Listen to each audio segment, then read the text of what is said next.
शंखचूड़ का असुर राज्य पर अभिषेक और उसके द्वारा देवों का अधिकार छीना जाना, देवों का ब्रह्मा जी की शरण में जाना, ब्रह्मा जी का उन्हें साथ लेकर विष्णु के पास जाना, विष्णु द्वारा शंखचूड़ के जन्म का रहस्य उद्घाटन करना और फिर सबका शिव के पास जाना और शिव सभा में उनकी झांकी करना तथा अपना अभिप्राय प्रकट करना।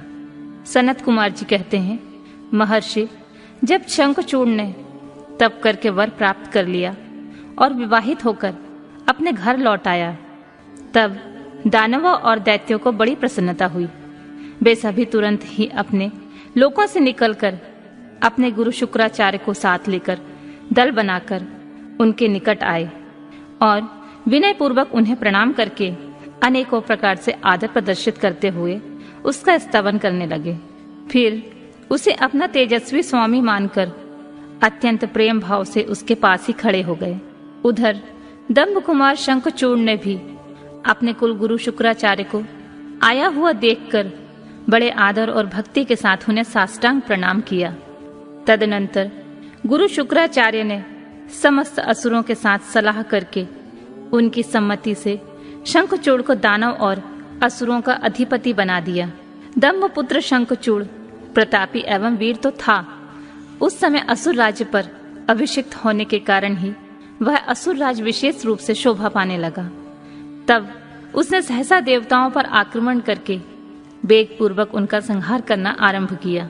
संपूर्ण देवता मिलकर भी उसके उत्कृष्ट तेज को सहन न कर सके, अतः वे समर भूमि से भाग चले और दीन होकर यत्र तत्र पर्वतों की खोहों में जा छिपे। उनकी स्वतंत्रता जाती रही।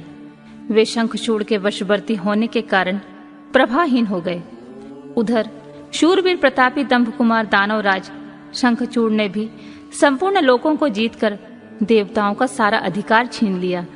वह त्रिलोकी को अपने अधीन करके संपूर्ण लोकों पर शासन करने लगा और स्वयं इंद्र बनकर सारे यज्ञ भागों को भी हड़पने लगा तथा अपनी शक्ति से कुबेर, सोम, सूर्य, अग्नि, यम और वायु आदि के अधिकारों का भी पालन कराने लगा। उस समय महान बल पराक्रम से संपन्न महावीर शंखचूड़ समस्त देवताओं, असुरों, दानवों, राक्षसों, गंधर्वों, नाग, किन्नरों, मनुष्यों तथा त्रिलोकी के अन्य प्राणियों का एक छत्र सम्राट था। इस प्रकार महान राजेश्वर शंखचूड़ बहुत वर्षों तक संपूर्ण भुवनों के राज्य का उपभोग करता रहा। उसके राज्य में न अकाल पड़ता था, न महामारी और न अशुभ ग्रहों का प्रकोप था। आदि व्याधियां भी अपने प्रभाव को नहीं डाल पाती थीं। यूं सारी प्रजा सदा सुखी रहती थी। पृथ्वी बिना जोते ही अनेक प्रकार के धान्य उत्पन्न करती थी। नाना प्रकार की औषधियां उत्तम उत्तम फलों से और रसों से युक्त थी। उत्तम उत्तम मणियों की खदानें थीं। समुद्र अपने तटों पर निरंतर ढेर के ढेर रत्न बिखेरते रहते थे। वृक्षों में सदा पुष्प लगे रहते थे। सरिताओं में सुस्वाद नीर बहता था। देवताओं के अतिरिक्त सभी जीव सुखी थे। उनमें किसी प्रकार का विकार उत्पन्न नहीं होता था। चारों वर्णों और आश्रमों के सभी लोग अपने अपने धर्म में स्थित रहते थे। इस प्रकार जब वह त्रिलोकी का शासन कर रहा था, उस समय कोई भी दुखी नहीं था। केवल देवता भ्रातृद्रोहवश दुख उठा रहे थे। मुने महाबली शंखचूड़ गोलोक निवासी श्री कृष्ण का परम मित्र था। साधु स्वभाव वाला वह सदा श्री कृष्ण की भक्ति में निरत रहता था। पूर्व शापवश उसे दानों की योनि में जन्म लेना पड़ा था, परंतु दानव होने पर भी उसकी वृद्धि दानों की सी नहीं थी। प्रिय व्यास जी, तदनंतर जो पराजित होकर राज्य से हाथ धो बैठे थे, वे सभी सुरगुण तथा ऋषि परस्पर मंत्रणा करके ब्रह्मा जी की सभा को चले गए। वहां पहुंचकर उन्होंने ब्रह्मा जी का दर्शन किया और उनके चरणों में अभिवादन करके विशेष रूप से उनकी स्तुति की। फिर अकुलता पूर्वक अपना सारा वृतांत उन्हें कह सुनाया। तब ब्रह्मा उन सभी देवताओं तथा मुनियों को ढांढस बनाकर उन्हें साथ ले सत्पुरुषों को सुख प्रदान करने वाले वैकुंठ लोक में चल पड़े। वहां पहुंचकर देवगणों सहित ब्रह्मा ने रमापति का दर्शन किया। उनके मस्तक पर किरीट सुशोभित था। कानों में कुंडल झलमला रहे थे और कंठ वनमाला से विभूषित थी। वे चतुर्भुज देव अपने चारों भुजाओं में शंख चक्र गदा और पद्य धारण किए हुए थे। श्री विग्रह पर पीतांबर शोभा दे रहा था और सनंदन आदि सिद्ध उनकी सेवा में नियुक्त थे। ऐसे सर्वव्यापी विष्णु की झांकी करके ब्रह्मा आदि देवताओं तथा मुनीश्वर ने उन्हें प्रणाम किया और भक्ति पूर्वक हाथ जोड़कर उनकी स्तुति करने लगे। देवता बोले, सामर्थ्यशाली वैकुंठाधिपते, आप देवों के देव भी और लोकों के स्वामी हैं।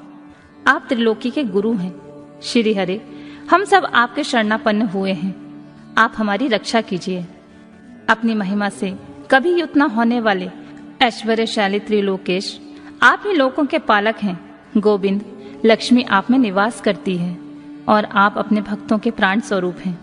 आपको हमारा नमस्कार है। इस प्रकार स्तुति करके सभी देवता श्री हरि के आगे रो पड़े।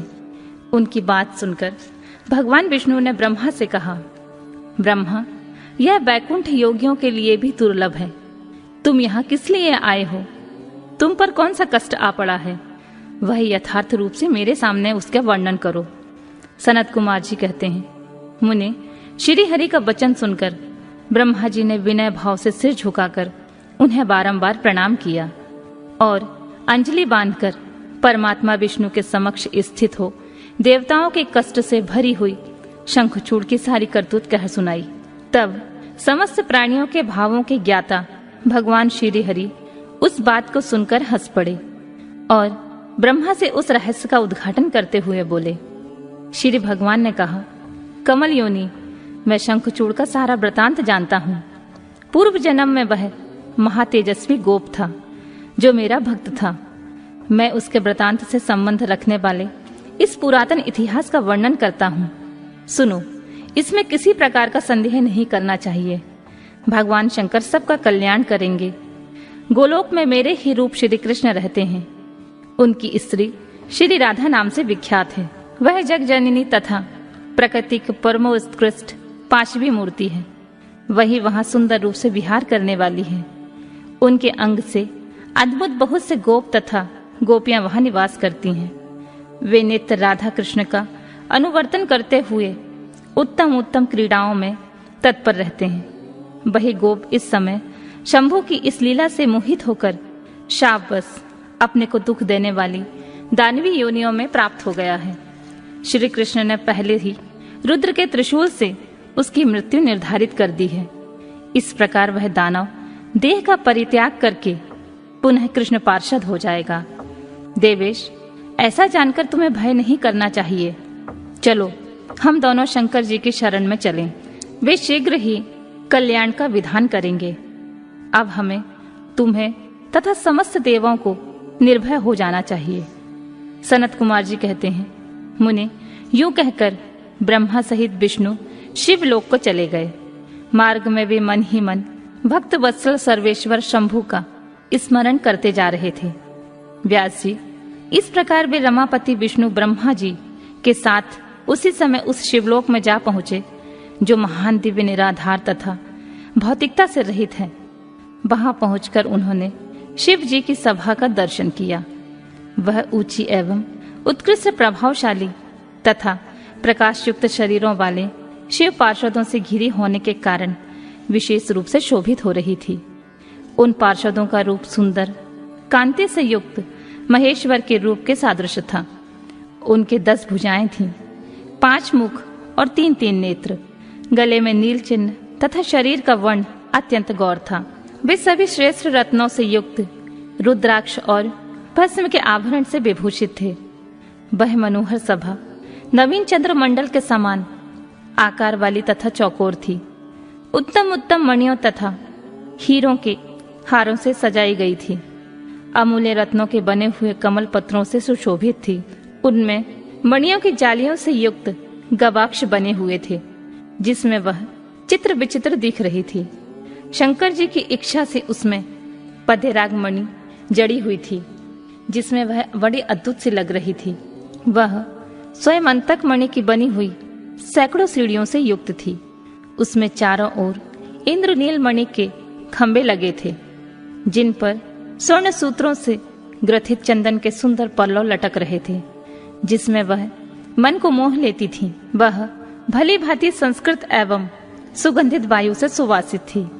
1 सहस्त्र योजन विस्तार वाली वह सभा बहुत से किन्नरों से खचाखच भरी थी। उसके मध्य भाग में अमूल्य रत्नों द्वारा निर्मित एक विचित्र सिंहासन था। उसी पर उमा सहित शंकर विराजमान थे। उन्हें सुरेश्वर विष्णु ने देखा। वे तारकाओं से घिरे हुए चंद्रमा के समान लग रहे थे। वे किरीट, कुंडल और रत्नों की मालाओं से विभूषित थे। उनके सारे अंग में भस्म रमाई हुई थी। वे लीला कमल धारण किए हुए थे।